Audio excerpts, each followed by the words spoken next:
ईश्वरी Ganga ward number 73 Sapa से पार्षद प्रत्याशी मीरा सेठ डोर टू डोर चुनाव प्रचार में जुटी। मीरा सेठ ने बताया कि क्षेत्र में शिवर सड़क सरकारी योजनाओं का नहीं मिल रहा फायदा। मीरा सेठ ने कहा कि जीतने के बाद महिलाओं के विकास के लिए करेंगी कार्य। क्षेत्र के सीवर सड़क पेयजल एवं सरकारी योजनाओं को लोगों तक पहुंचाने का किया जाएगा कार्य। नमस्कार, मैं सोनाली और आप देख रहे हैं फोर्थ पिलर। जी आपको बता दें कि नगर निकाय चुनाव कुछ ही दिनों में होने वाला है। इसे लेकर हमारी टीम इस वक्त पहुंच चुकी है ईश्वरगंजी पर।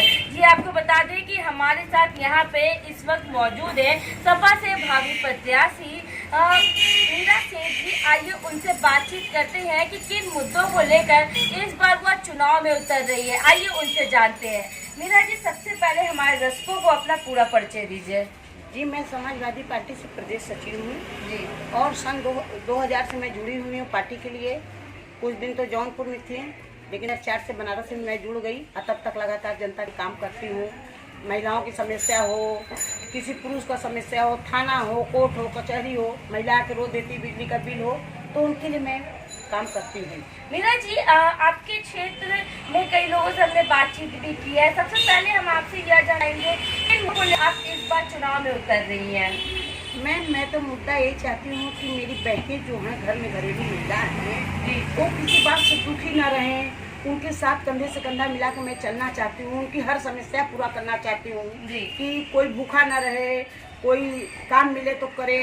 यही सब मैं चाहती हूँ जनता के बीच में पहुँचकर। जी मीरा जी, आप पार्टी सपा से बहुत दिनों से जुड़ी हुई हैं।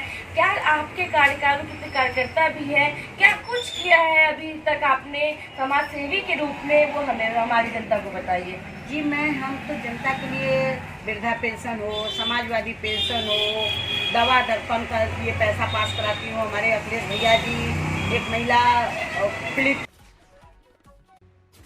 महिला थी, हमारे साथ पार्टी में रहती थी, कैंसर से पीड़ित हो गई अचानक। जी हमारे यहाँ के रोने लगी। अब कहें कि दीदी हम तो इतना बुरा तरफ फंस गए हैं, क्या करें? हम क्या करें, बताइए, हम क्या मदद करें?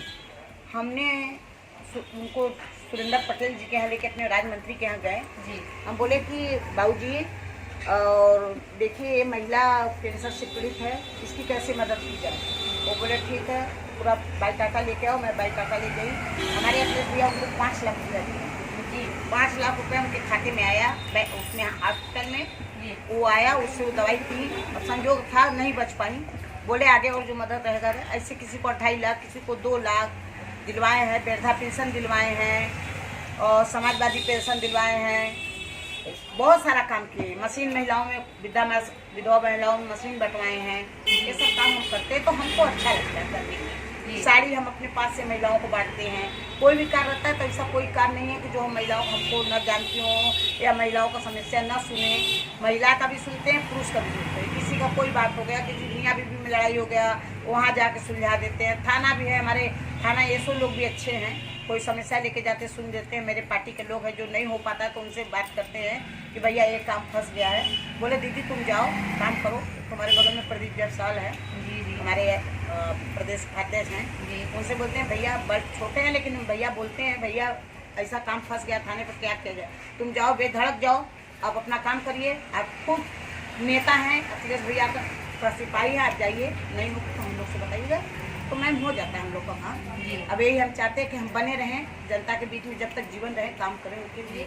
मीरा जी, आपसे यह भी जानना चाहेंगे, अभी अपने क्षेत्र में आप लोगों से रूबरू होती होंगी, क्या कुछ ऐसी समस्याएं हैं जो आप तक रखते हैं? वो बस वही समस्या है कि हम लोगों की मांगे पूरी नहीं होती। देखिए गली नहीं बनती है, नाली भरा हुआ है, बीज बिजाएगा। हमको एक बार बना कर देखिए, जो हमारे लिए होगा वो करेंगे।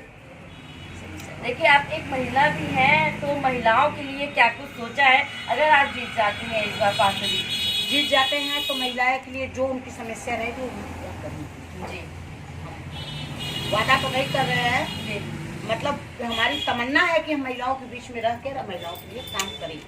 महिला हो, बेटियां हो, शादी ब्याह में भी हमने बहुत सारा लोगों को पैसा दिलाया है।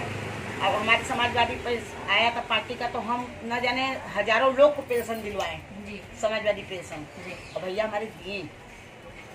जी, आपसे यह भी जानना चाहेंगे, जिस प्रधानमंत्री नरेंद्र मोदी जी काशी आते हैं, करोड़ों का सौगात देकर जाते हैं, पर काशी में कई ऐसे क्षेत्र हैं जहां विकास नहीं दिख रहा है, उस पर क्या कुछ कहना चाहेंगे आप?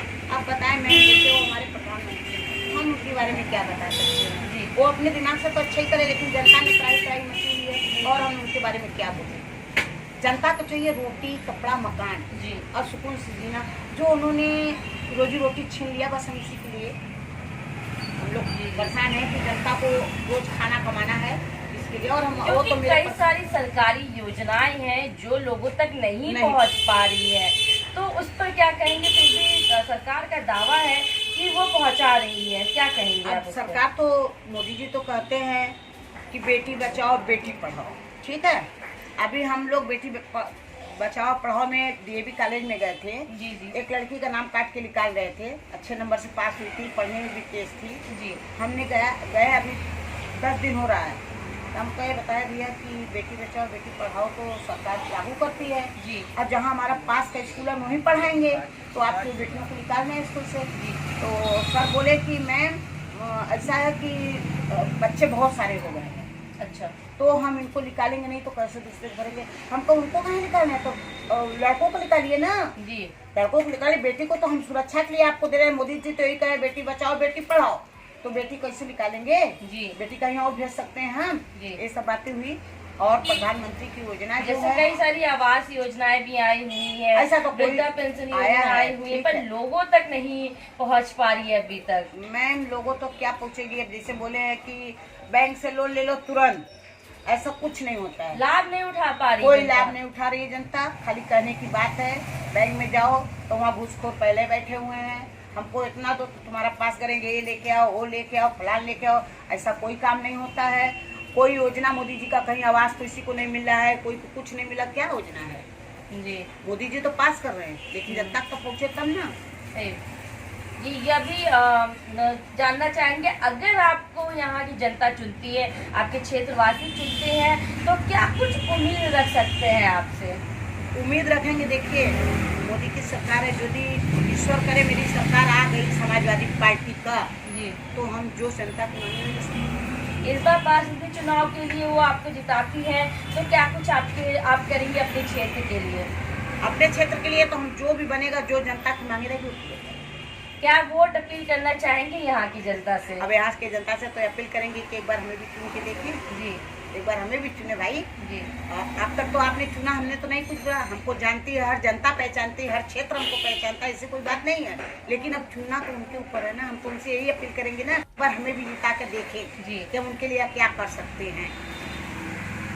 आप देख सकते हैं अभी हम नीरज सेठ जी से बात कर रहे थे, जो ईश्वर गंगी से इस बार पार्षदी चुनाव के लिए उठ रही हैं, और साफ तौर पे उनका यही कहना है कि जनता उन्हें इस बार चुनेगी तो साफ तौर पे जो भी उनकी समस्याएं हैं क्षेत्र की, उनको जल्द से जल्द निवारण वो करने की पूरी कोशिश करेंगी, और समाज सेवी के रूप में भी वह कार्य करती आ रही है, और साथ ही साथ सपा की वरिष्ठ कार्यकर्ता भी के रूप में वह हमेशा लोगों के बीच रहती है और कार्य करती रहती हैं और कार्य तत्पर रहती हैं। कैमरा पर्सन जितेंद्र के साथ सोनाली पाटवा, फोर्थ पिलर न्यूज।